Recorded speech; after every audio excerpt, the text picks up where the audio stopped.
Evening lakay, nandito na ako, malapit kasi sa amin.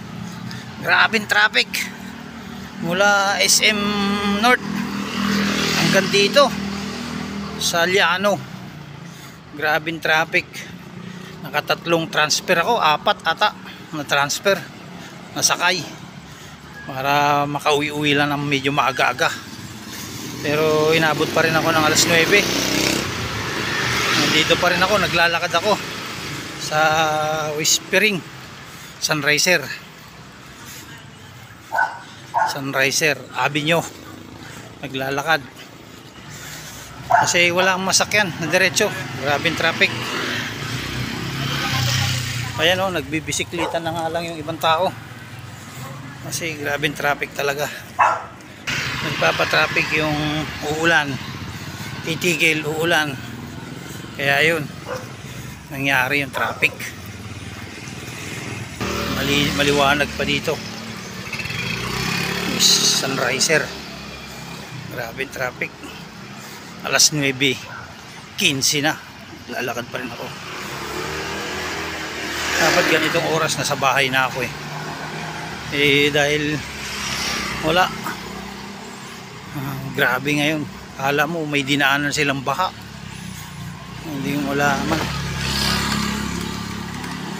Yung Quirino Highway, 3 lane na yung papuntang bayan, 1 lane yung papunta ng Trinoma. Kaya grabing traffic, kabuhol-bulan traffic ngayon. Hindi ko alam ano nangyari. Tapos sinabayan pa ng parada sa may bayan.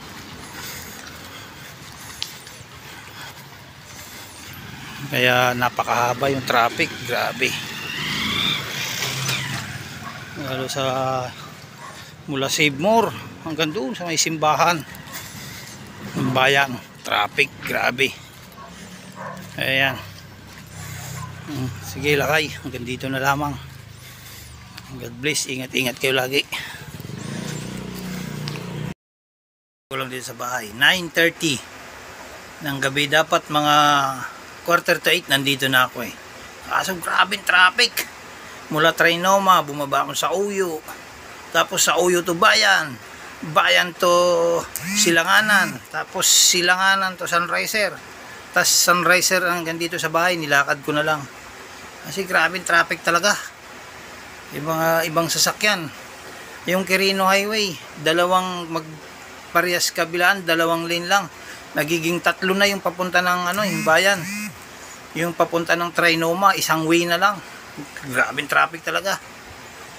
Ngayon lang ko naranasan yung ganung traffic. Parang akala mo may baha. Ang pala pagdating ko sa bayan may prosesyon. Grabe. Napakahaba ng prosesyon. Kaya sobrang traffic. Kaya ingat-ingat kayo mga lakay. God bless.